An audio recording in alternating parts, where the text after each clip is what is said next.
ABC News. This is Turning Point with Diane Sawyer, Barbara Walters, and tonight, Forrest Sawyer. You know her legend. Earhart lost. The world was praying for a miracle. Oh, it was shattering. Her disappearance is one of the most famous mysteries of the 20th century. The greatest rescue search ever launched. But what really happened to Amelia Earhart? I said, whoa, you guys are telling me that nobody has looked for Amelia Earhart in the most likely place. Beyond the conspiracy theories. She was in prison for over 5.5 or 6 years' time. And behind the bizarre conjectures. This woman may indeed be Amelia Earhart. Utter nonsense. I am not Amelia Earhart. Tonight, correspondent Robert Krulwich has the story you haven't heard. It's consistent with Lockheed Aircraft part number 40552 for the Lockheed Electra. Which is what? The cabin window. Travel to a tiny spot in the South Pacific with a daring team. Braving shark-infested waters on a daunting search. I could sit by the side of the lagoon for hours and look through dirt. All in a crusade for one more elusive clue. I don't want to chase rainbows. I want to find Amelia Earhart. Turning Point. Tonight, what happened to Amelia Earhart? Good evening. I'm Forrest Sawyer. It's been 60 years since the world's most famous female aviator simply vanished. Since then, we have mythologized Amelia Earhart so much that after her disappearance at the age of 39, many found it impossible to believe that she simply ran out of gas and crashed at sea like any other mortal. There had to be more to it. Conspiracy buffs have come up with startling theories, and we've been left to imagine any ending we want to the incredible story of her life. But that may be about to change. Correspondent Robert Krulwich reports a team of Americans has uncovered some tantalizing new clues that could finally solve the mystery of what happened to Amelia Earhart.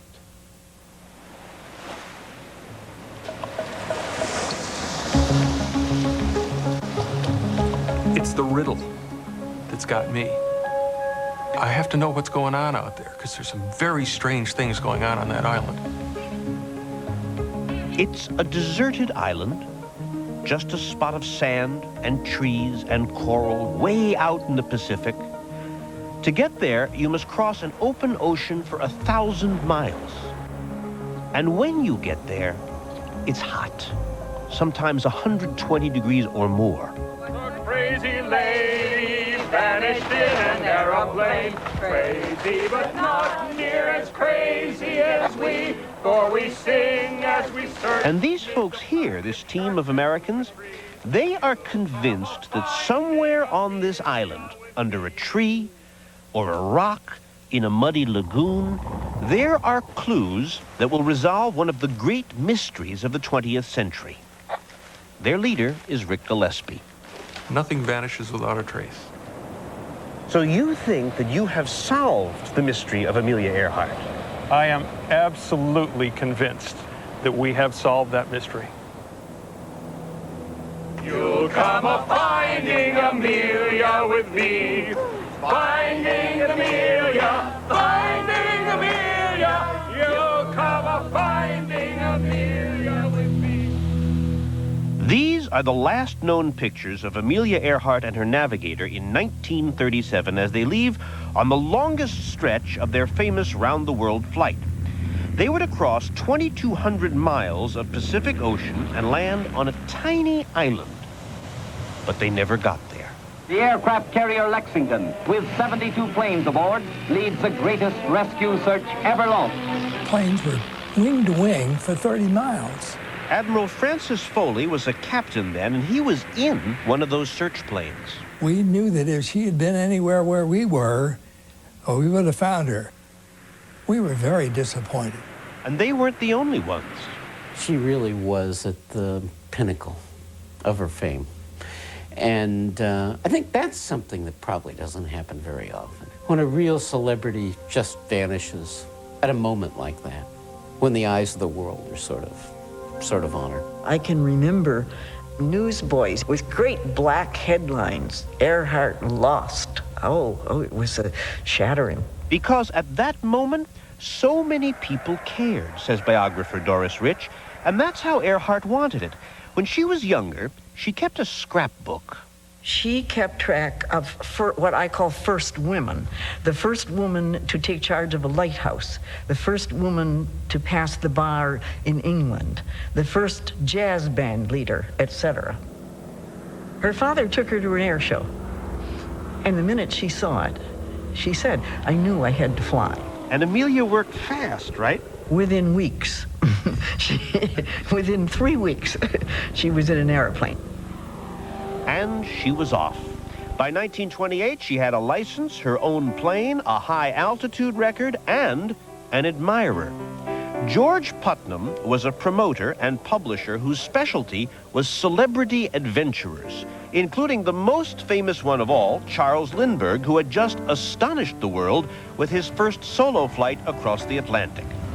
Putnam took one look at Amelia Earhart. And as soon as he saw her, he noticed she looked like Lindbergh. Perfect, absolutely perfect. Putnam made her an offer. He would make her the first woman to cross the Atlantic, but she wouldn't fly the plane. 2 men would do that. Would she do it? She didn't really like him very much, although he was known to be handsome and charming, but nevertheless, she didn't care. She wanted to go, and she would put up with George Putnam. June 1928, Putnam has arranged everything. Earhart and her team take off on what they call their friendship flight across the Atlantic. And 20 hours later, the plane touches down in Wales. Making her the first woman in the world to cross by air. First. There's Miss Earhart in flying togs. The 2 men, they were ignored. The world loved Amelia. This time it's New York who lauds Amelia as first woman to fly across Atlantic. So here she is, celebrated by the whole city, but for what? For being a passenger? What could she be thinking? I know she was embarrassed by the parade. She was embarrassed by the praise. But she could see the advantages of being famous. People loved looking at her. Crowds await her arrival at the station in Paris. Earhart had a charisma that was unbelievable. She was very, very chic. And she consciously created that look. For example, to give her first leather jacket that slept-in look, she slept in it. Yes, she slept in it. And stained it? And stained it. So this was a contrivance. Mm-hmm. And so was her hair. Her hair was straight. And she had hers just a suggestion of curl and to give it body so that she could let it sort of flop around in the wind. So she had a wind-blown look that she designed. It's a design. And the design worked. With fame came money, and with money, she could fly. In 1932, she flew across the Atlantic again, but this time, she was the pilot and she was all alone. And 15 hours later, she coasted down over a farm in Ireland. I landed there after frightening all the cows in the neighborhood and rolled up to the farmer's front door. Who was the first person you saw? The owner of the land came out. I think he was surprised to find an airplane in his front yard. Broadway is giving Amelia Earhart Putnam a welcome home as only Broadway can. And then her second ticker tape parade. Miss Earhart, you are truly and indeed welcomed in the city of New York. There were lots of other great pilots, great women pilots in that generation, but none of them had quite the combination of qualities that Amelia Earhart had, those personal qualities that really spoke to people. And they still do. Back to people today. My mom worked with Amelia in Boston. She wishes you the very best of luck. This is Linda Finch, a 46-year-old grandma who this year delighted crowds. Very much. Have a good flight. Have a good flight. And reporters. I got to do this photo, okay? And more reporters. Actually, this way towards CNN. All right. The game speed. And more reporters. I've just said it too many times. Okay. Stand back, please. As she took off on her own Amelia-like trip around the world in an Amelia-like Lockheed Electra, wearing an Amelia-like flight suit and attracting, well, Amelia-sized crowds. And this is 60 years after the original flight. Finch had touched a nerve. It seems almost anyone finds the allure and mystery of Amelia irresistible. We avoided the Amelia Earhart mystery for years. Rick Gillespie is executive director of the International Group for Historic Aircraft Recovery, a group that likes to hunt down and dig up old airplanes and wrecks.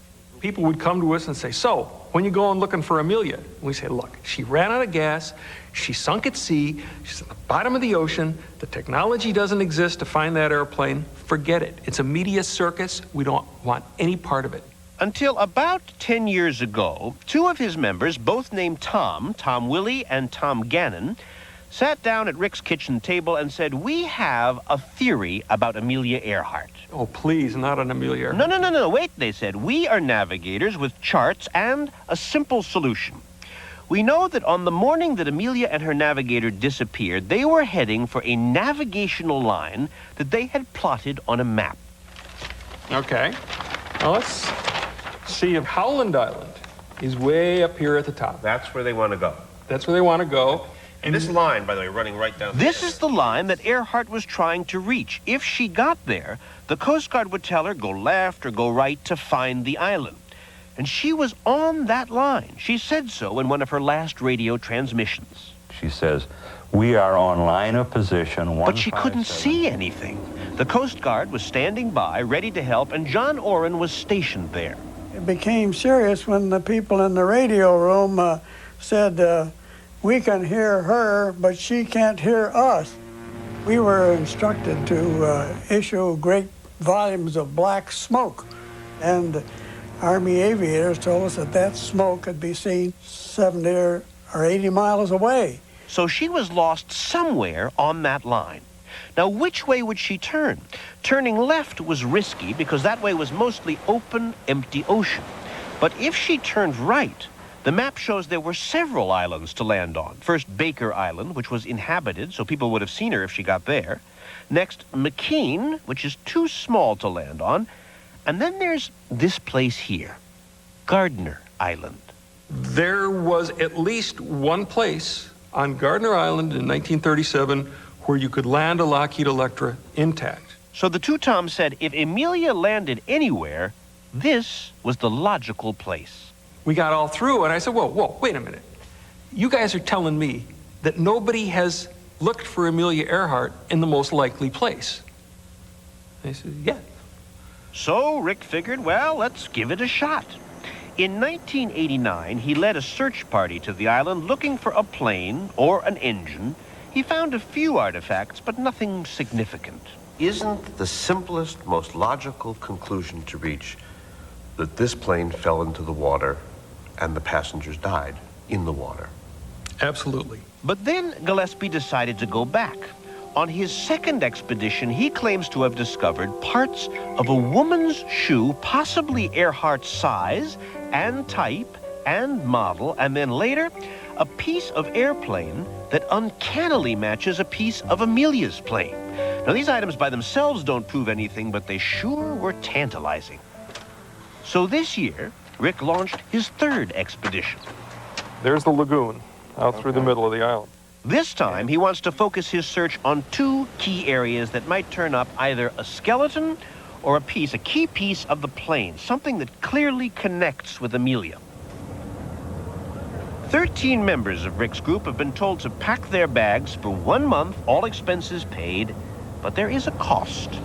People are going to be away from home for a long time in a very foreign environment, operating under physical and emotional pressures that few people are accustomed to dealing with. But isn't this romantic as all get out? That's one of the problems. I could fill Madison Square Garden with people who want to go to the South Pacific and search for Amelia Earhart and suffer. And I don't want any of them. He wants no-nonsense, serious volunteers, like Minnesota cattle rancher Verrill Fennelson. Far enough, Richard? Yeah. Far as he needs to go. Who will walk onto a frozen lake near his home, 10 degrees below zero, any old place, huh? To test a state-of-the-art metal detector. Suppose this iron bar were a piece of Amelia's plane. Down it goes. This little gadget here in the water could find it. Or maybe Van Hun could find it.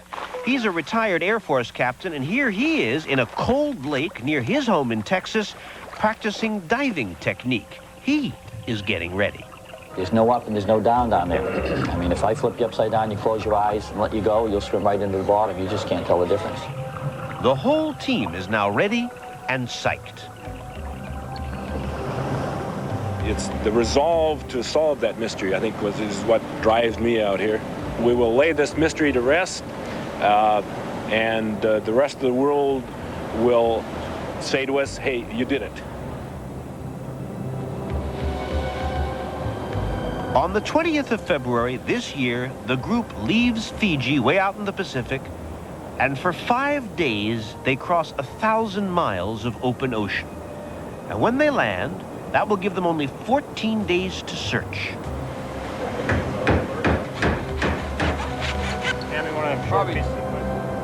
And finally, there it is, Gardner Island.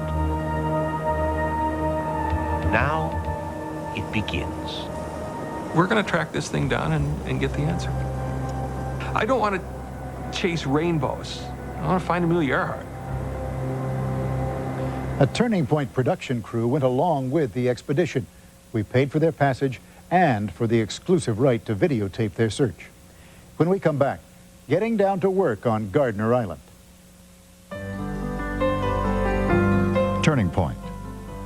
What happened to Amelia Earhart? We'll continue in a moment.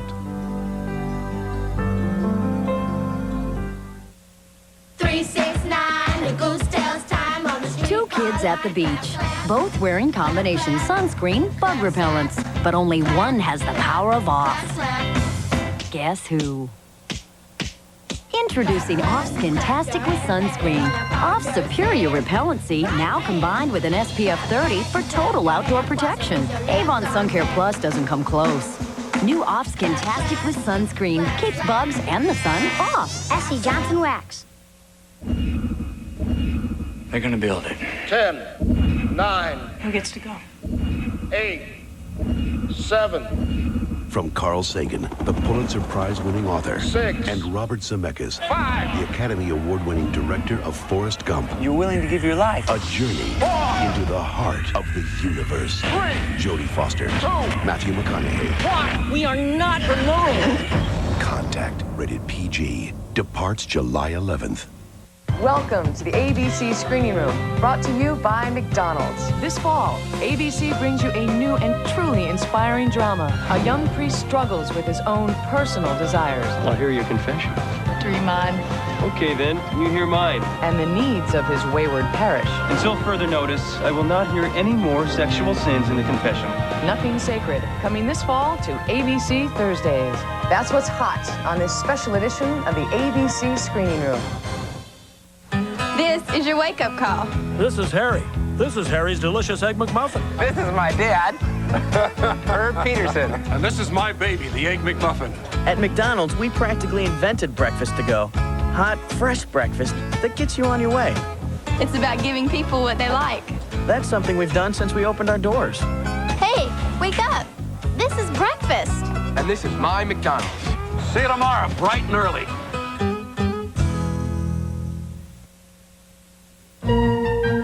What happened to Amelia Earhart? Tonight's Turning Point continues. Once again, Forrest Sawyer. Amelia Earhart's round-the-world trip had been grueling. On the day she disappeared, she'd been flying 20 hours straight, and she may have been suffering from a new and as yet unnamed phenomenon, jet lag. What happened to her that day? The team of Americans is about to start looking for some hard evidence, as correspondent Robert Krowich reports. For Rick Gillespie and his team to get to work, they've got to commute from the mothership into a small rubber launch and then across the waves the few hundred yards to the island. The only way ashore is through this narrow channel blasted in the coral in the 1950s by some coconut farmers. And it's sharp coral. Which can cut you, put blood in the water, and there are sharks in the water. I walked into the lagoon yesterday with my leg bleeding, and within 20 seconds I had a black-tipped shark asking if he could help in some way. The plan is to double team the island, two groups. One will concentrate on the lagoon, using metal detectors on the surface while divers explore below, looking for airplane wreckage where no one has ever searched before. The second group will work the land sites where Gillespie's teams have found artifacts in the past. This is a big, small island with very hard to get around, very hard to see everything. And so we very well could be walking right next to the whatever it is and miss it. To find anything, you've got to clear away the thick ground cover of coconut palms, and then the coconuts, and then more coconut palms, and then you certainly want to avoid the coconut crabs. They are everywhere, and they climb coconut trees to go up and get the nuts. They husk the nut with their claws. Ever try to husk a coconut? I'm talking claws the size of my hands. All right, suppose you want to eat them. Now what do? And you tie his claws up so that you tie him up. You tie him up. With rope. With rope. Oh my goodness. This is like rodeo. Yes, but below the crabs and under the coconuts, there are little surprises. Bits of metal, odd objects. What are they? Or rather, what were they? That's the hard part. I met Rick a safe distance from the crabs, about 10,000 miles away on an American beach, to examine a couple of items that he found on an earlier mission, like this thing here. And it looks like it could be part of an airplane instrument panel or piece of electrical gear. It does, in fact, accommodate a standard voltmeter, suggesting that it might be a test set for Earhart's Western Electric radios.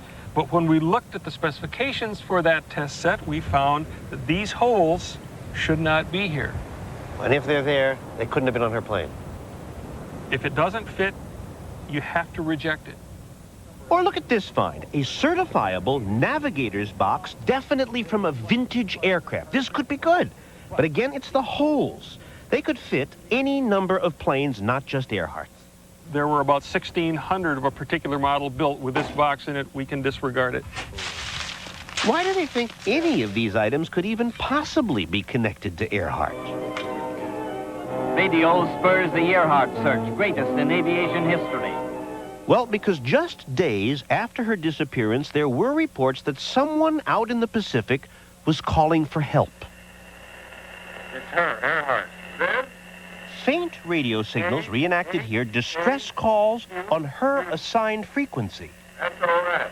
Oh, there are like 300 alleged radio transmissions that might be from Earhart. Most of those you can discount. In some cases, the ham radio operators were investigated by the Coast Guard and found to be hoaxers. And you look at the stuff that is from reputable receivers, Pan American Airways, the Coast Guard, and the U.S. Navy. And some of those people were firmly convinced that they were hearing attempted radio distress calls from Amelia Earhart. So I think there's a good probability that some of those signals were genuine. If any of them were genuine, if Amelia was calling for help, that means she had to have a radio and a battery that stayed dry. That means she wasn't in the water. She was on land. But where? Well, it is possible to pinpoint the source of those radio signals.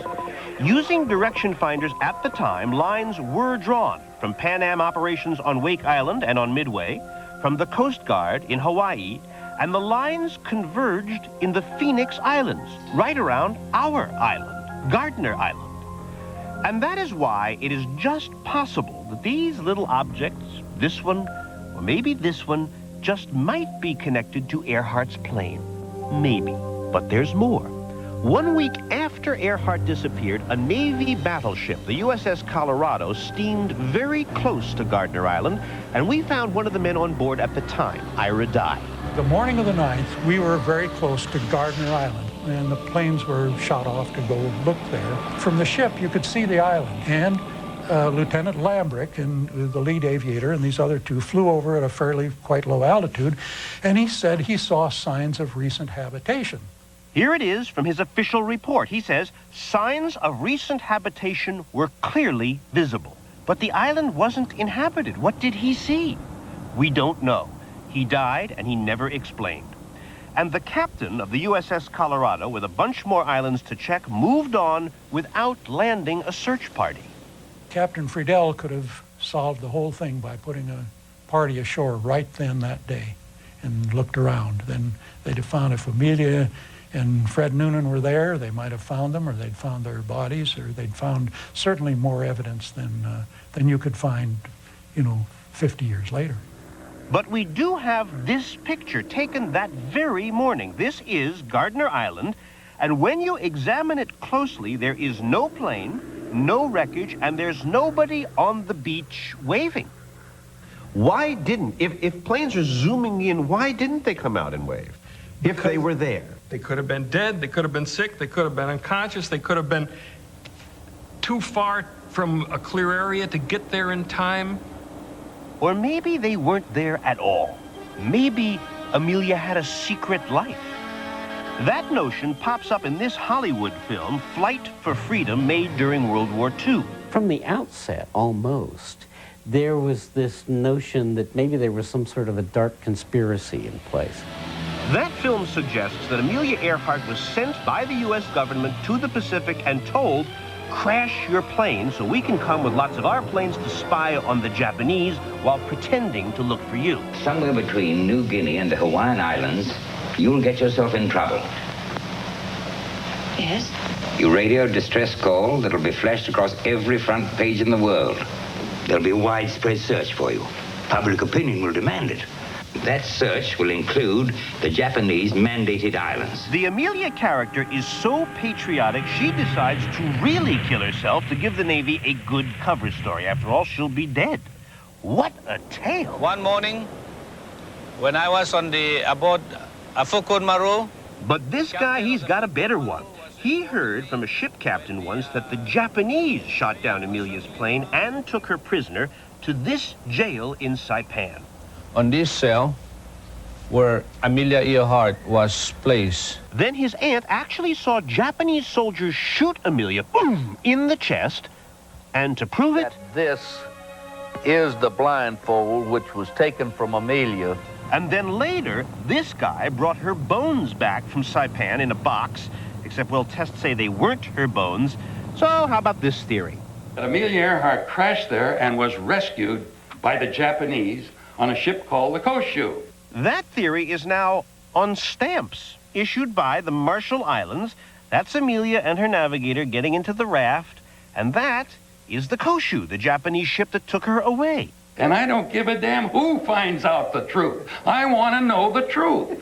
Joe Klaas has been searching for Amelia for more than 30 years, and in 1970, he says, he found her. This woman, whose name is Mrs. Guy Bolam, may indeed be Amelia Earhart. Amelia alive and well in New Jersey? Joe Klaas, in his new book, Amelia Earhart Lives, is utter nonsense. I am not a mystery woman. I am not Amelia Earhart. Those kinds of stories keep the fire alive. And the books are still being churned out, after all. Meanwhile, the search for Amelia, for her real skeleton or for a piece of her plane, continues. Rick's team has been on the island for about a week now. They've divided the lagoon into discrete sections so they can systematically dive in and look. One's constantly expecting, the radio to crackle and the lagoon team to say we've run into a big pile of aluminum. 99 times out of 100, nothing happens. But now, the weather has turned. The surf's up, especially at that key inlet, the landing channel. And in the lagoon, the water is choppy above and murky below. Visibility is worse than ever. You'd have to crash into an airplane to find it. You guys should be going to F now. But they have learned that every so often they can get lucky, and it can be the tiniest little thing, like this piece of plexiglass they found in '91. What do you suppose this is? Well, I can tell you that it's consistent with Lockheed aircraft part number 40552 for the Lockheed Electra. Which is what? The cabin window. It has a 1/8 inch thickness, and on the very date that Earhart's windows were installed, the specification was indeed 1/8 inch.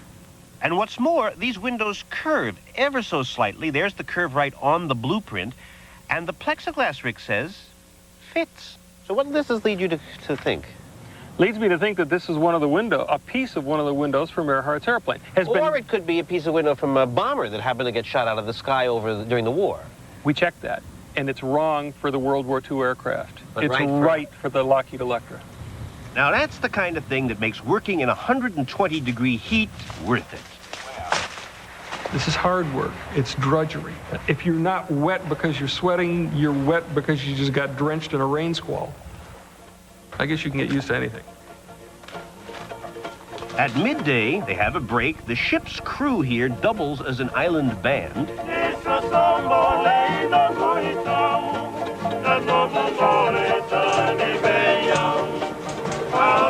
And then it's back to the dirt and the mud, but for these folks, that's okay. Nobody else wants to do that, but I could sit by the side of the lagoon for hours and look through dirt. And they follow the clues. For example, they've been brought to this small patch in the woods because of an old story. Just after Amelia disappeared, some people moved to the island to run a coconut plantation, and they told a tale, which they passed on to some folks who were stationed here in World War II, who then told it to this newspaper. Somebody saw a skeleton and women's shoes, American kind, on Gardner Island. Look here, Rick was told, and in 1991 he did find a grave. It wasn't Amelia's grave, they were the bones of a child, but not 15 feet away there were the remains of a shoe, a woman's shoe. So this was under a leaf? Under a leaf, laying on the surface of the ground. Now, wait a second. 60 years have passed, or thereabouts. That's right. What is the likelihood that something that fell off of a shoe 60 years ago would be under one leaf? On a tropical island, that's exactly where it would be. You don't get the buildup of soil that you get in other places. Oh, so if I drop some bubble gum on that island today, 60 years from now you might find the wrapper on the surface? Or under a leaf. Under a leaf. You can see the manufacturer's name, Cat's Paw Rubber Company USA, on the heel, and that label still exists. So did you call the Cat's Paw Company? They tell you when it would likely to be on a shoe? Mid-1930s. Mid-1930s? Mid-1930s. Right. But does this heel fit Amelia's shoe? Well, here's Earhart's shoe a week before she died. You can see she's standing on rivets, which is kind of like standing on a ruler because you can measure. The size of this shoe, Rick claims, is just right for the size of this heel. Do you believe that you are holding in your hand a piece of the shoe that Amelia had on her foot when she died? I think that's highly probable. Probable, but not certain. Because first of all, Amelia did get around and about during her day, and she did buy lots of shoes, and Rick owns one. This is what size? It's a size 7 AAA. But the heel Rick found is for a size 8.5, 9 shoe. Well, maybe she wore big, loose shoes when she flew, or maybe this is not her shoe. We don't know. The head of aeronautics at the Smithsonian Air and Space Museum says it'll take more than this heel to prove that Earhart was ever on Gardner Island. People have asked me what it will take, and I mean, that's an easy question. A smoking gun, and you'll know the smoking gun when you see it. It's a piece of the airplane with a serial number that you know was on the airplane. Well, if they want a serial number, we'll find them a serial number. Because we're right, and we have to show people that we're right. 9 days down, only 4 to go, and they're searching. They're working the site. But the winds are now so high, it's hard to land on the island each morning. And the channel is still the only route in. You're riding the crest of this wave. It's like riding a waterfall toward the beach. You scramble out, turn around, and then you hold your breath watching the skiff go back out. And if the boat then gets crosswise to one of those combers that rolls on top of the people and on top of the coral, all kinds of potential for catastrophe. And as working conditions get dangerous, it's harder to focus. And it is really difficult to maintain a mental discipline that keeps maybe the next handful, keep looking. The evidence can be very, very tiny, but that doesn't make it less significant. So to do the whole site this carefully would days. It's days. And there are only 4 days left to find something, Well, something good, like the best thing they ever found. This is the skin of an airplane. Because of these little rivet holes here, you can Well, tell? the material, the rivet holes, the existing rivet that's still here. Yeah, this is the skin of an airplane. And you found it on Gardiner's Island? On Gardner Island. The first question we ask is, could it come from a World War II airplane? And? We made that comparison, and the answer is no. What it does seem to fit is a repair patch that was put on the underside of Earhart's airplane. Earhart's plane had crashed in Hawaii on her first attempt to fly around the world, and she had to order special metal patches to repair the plane's wrecked belly. Rick showed us a copy of Earhart's repair order, which asks for a particular kind of patch. Well, Rick's team did these tracings, but let's see if the specs for that patch match Gillespie's metal piece. Right where they should be. Here, and here, and here. So it fits? It fits. Now that's interesting. Still no serial number. Short party, this is Naya. Can you stand by for 10 minutes? We're listening to a weather report. I'll call you back in 10 minutes, over. There is now a cyclone in the neighborhood with winds over 130 miles an hour. Storm force winds 90 miles out from the center. Gale force winds 130 miles out from the center. Rick decides, nevertheless, he will keep the search going. 4 volunteers have agreed to stay on the island. Everybody else is stuck back on the mothership, waiting. When the waves come, they are scary. At this point, the prudent thing to do is leave. Leave this area. But with 4 people on the island, alone, waiting, they can't. We've always said that it's not worth hurting live people to look for dead ones. But we find ourselves in a situation where now we have no choice but to risk hurting people. I don't like that. What happened to Amelia Earhart? Tonight's Turning Point will continue in a moment.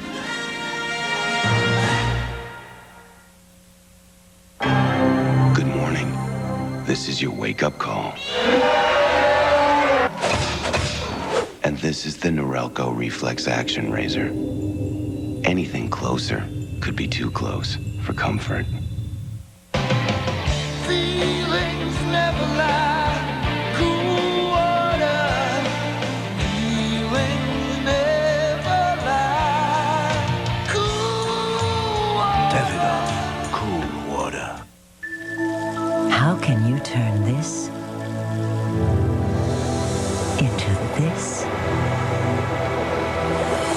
With this, the remarkable filter inside the Brita water filtration pitcher virtually eliminates lead and chlorine. Your tap water suddenly tastes like this. Clear, fresh, wonderful. Brita. Tap into great taste. This is the hangar. This is our plane. What's that? That's a rock. The #1 movie in America Rock and roll. is a thrill ride you won't forget. We're going to Disneyland. Siskel and Ebert give it 2 thumbs up. Let's do it. Explosively intense. Isn't that your car? Con Air is a pure adrenaline rush. Well, viva Las Vegas. Buckle up for the blockbuster hit of the summer. Con Air. I'm too old for this. Rated R. Now playing.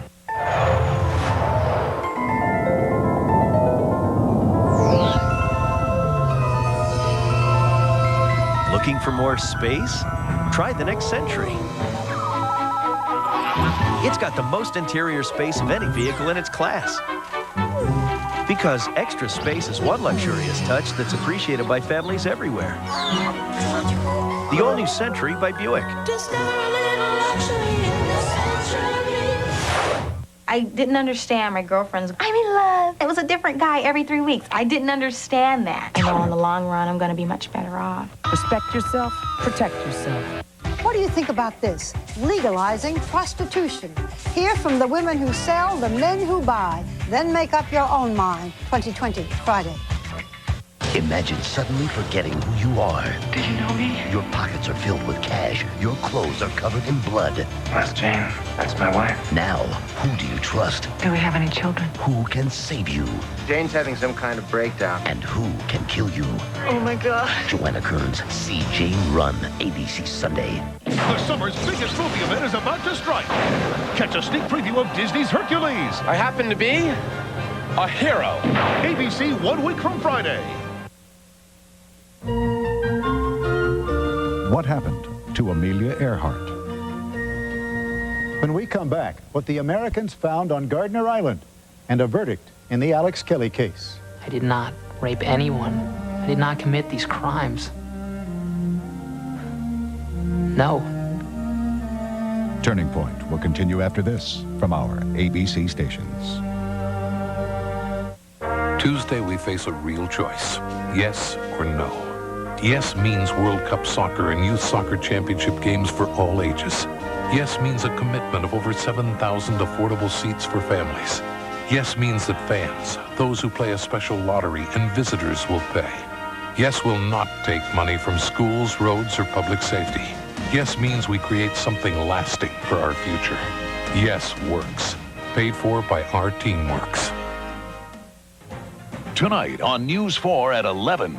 The second mistrial in a year for a Spokane man accused of murder. Good evening, I'm Mark Wright. And I'm Mary Mishima. At 11, we'll tell you how much it's costing Spokane taxpayers for justice not served. Plus, a witness in the case of a Chattaroy teen accused of killing his girlfriend says she's being intimidated.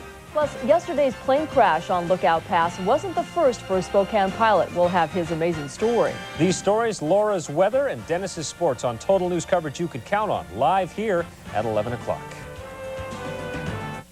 Disney's Hercules. ABC presents the sneak preview 1 week from Friday. Great music and entertainment at the Spokane American Music Festival, July 3rd through the 6th at Riverfront Park. All for free from Ziggy's The Spokesman Review and News 4. I checked out just about all the import sedans out there, and well, they just didn't fit. So I got a Ford Explorer. Explorer has all the things I care about. Safety features like anti-lock brakes, control track four-wheel drive, and dual airbags. Explorer really fits my needs since it has more room than anything in its class. And talk about fitting my budget. It only runs me $349 a month. With my crew and all the gear, things have to fit. And the Ford Explorer, it's a perfect fit.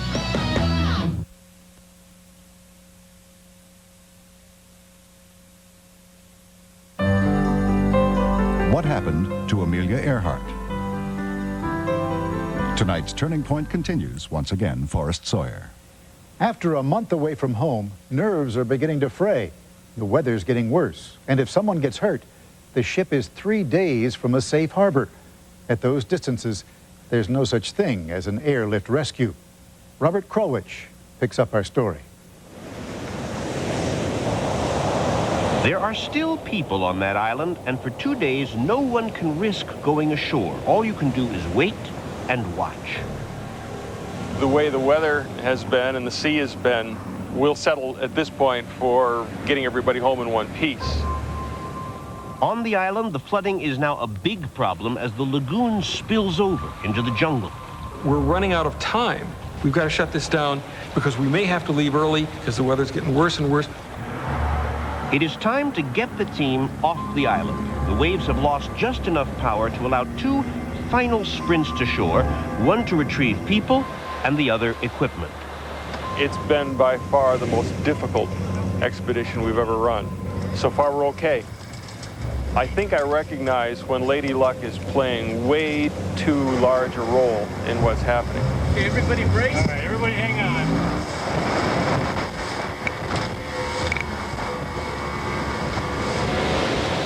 One last blast through the waves, all the crew is now back on the mothership.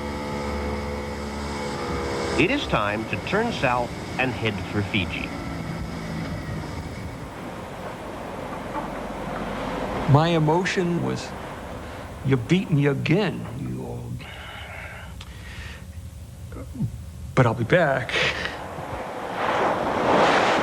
Within 4 hours of leaving, we sailed into a wall of white that didn't change for 4 days. another tropical depression has formed and become another cyclone. And it got worse and worse. And how high were the swells? Like 40 feet.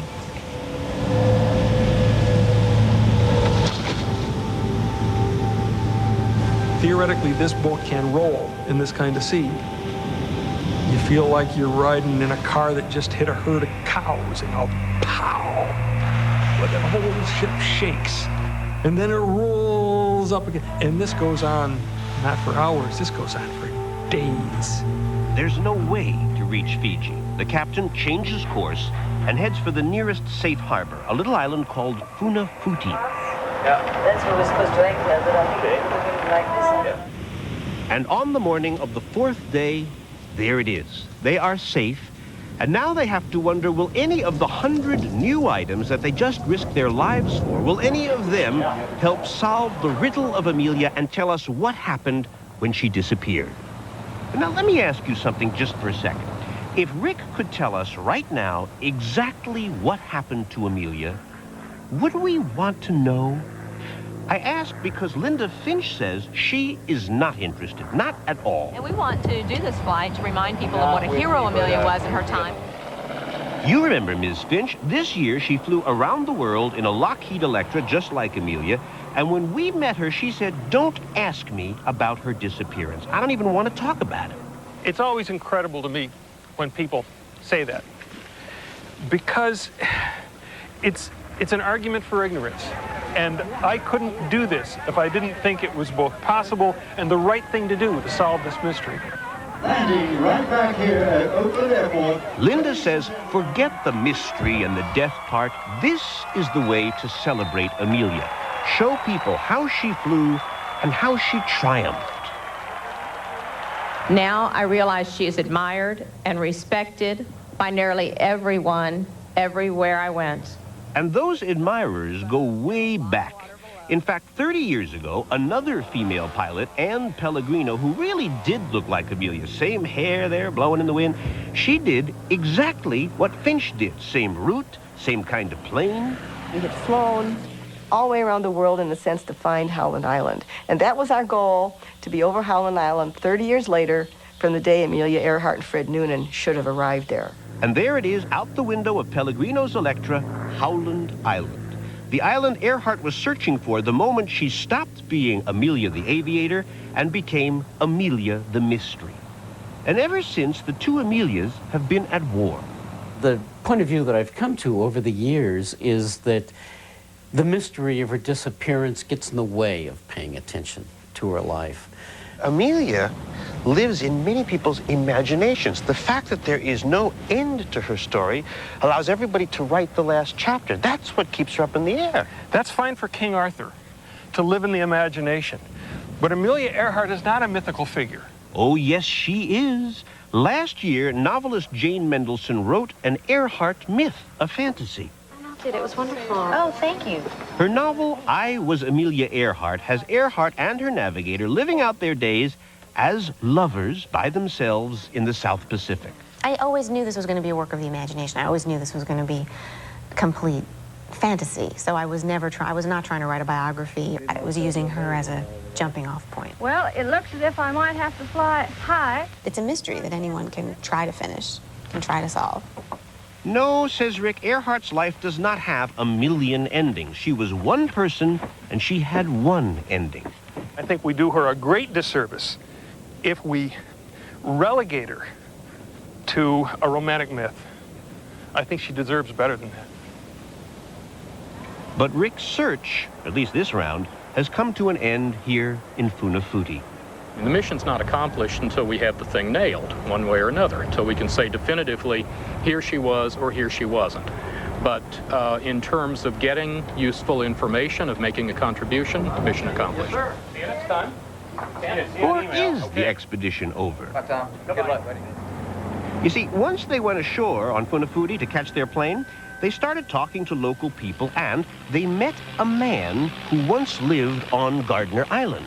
Turns out I hear this coming. Oh, go ahead. Yeah. He's the schoolmaster. He was the schoolmaster in the late 1950s. He tells us that he saw airplane wreckage along the lagoon shore. On our island? On our island. His daughter chimes in. She says, yeah, I was a kid. I played out on the reef with the other kids on airplane parts. There was part of a wing out there. Someone now has said, oh, I know, there was a wreckage there. Yeah. Was it where you had been looking? No, it's the last place on Earth. You know, this is just going to go on forever. Every time. No, it's not going to go on forever. We're going to go back and we're going to find the wreckage that they've described. We get home. It is possible that sometime or other Rick will find something that solves the Amelia mystery, but it's just as likely, actually, it's more likely that this mystery will go on and on and on. Now, yeah, and I have Amelia Earhart's other shoe in my hand. I've been looking for that for a long time. It turns out that of all the 100 clues brought back from Gardner Island, not a single one can be linked positively to Amelia Earhart. No serial number yet. But Rick Gillespie is not giving up. He's already planning his next expedition back. When we return, a verdict in the retrial of Alex Kelly. Turning Point will continue in a moment.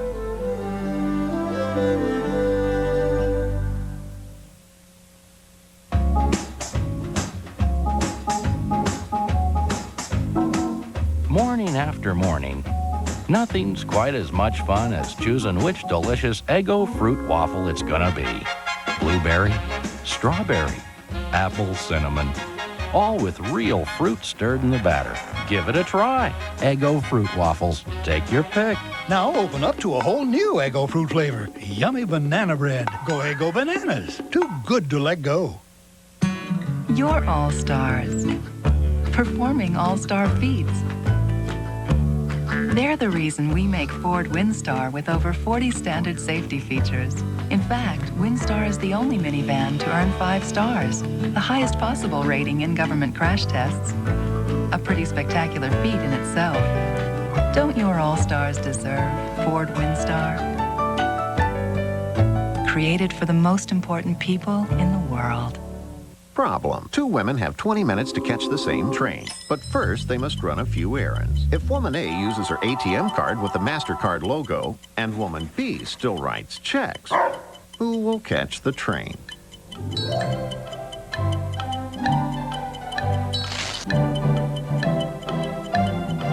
If you answered woman A, you're right. Now use your debit MasterCard. Withdraws directly from your checking account. Debit MasterCard accepted everywhere you see MasterCard. What would you do for a Klondike bar? Hey, Shakespeare, would you write a TV sitcom for a Klondike bar? Methinks not. For that chocolatey-coated ice cream loaded big and thick, no room for a stick. Enter precocious punk. What you talking about, Willie? What would you do for a Klondike bar? Wherefore art thou new Klondike Choc Burger? Vanilla ice cream, a chocolate cookie, peanuts, and caramel. Get 1989, a girl named Tennessee Curtis came to St. Jude Children's Research Hospital with a rare cancer. We treated her for 3 years, and in the end, we lost the battle. But what we learned from Tennessee helped us develop treatments that have saved the lives of Jacob, Aaron, Tiara, and hundreds of other children in places around the world.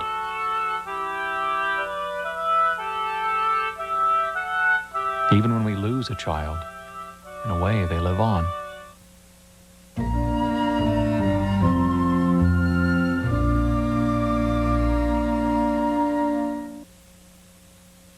ABC Late Night tonight. On Nightline, what do you call a man who has most everything, but it's still not enough? Just call him Rupert Murdoch. And on PI. Clinton drafts a medical bill of rights to protect patients, but what about a commission to close up those hospital gowns? Nightline and Politically Incorrect with Bill Maher. ABC Late Night tonight. ABC Saturday. If you think the king lives. Hey, Dead Elvis. Oh, think again. Maybe it's Elva, I don't know. Series finale. All new Leaving L.A. Then, time to play an all-new spy game. There's no one in the world that I would fear more than you. That's the nicest thing anyone's ever said to me. An all-new spy game. ABC Saturday. Hey! Oh, this summer, a lot of fast food places have to lure you in with toys. Arby's, however, is offering the new triple cheese and bacon. Yeah. Now, which tastes better, molded plastic or tender, juicy roast beef topped with 3 cheeses, mild Swiss, tangy cheddar, and creamy Parmesan, plus Arby's own thick-cut peppered bacon. Easy for you to say. They've got the toys, we've got the taste. Try Arby's new triple cheese and bacon.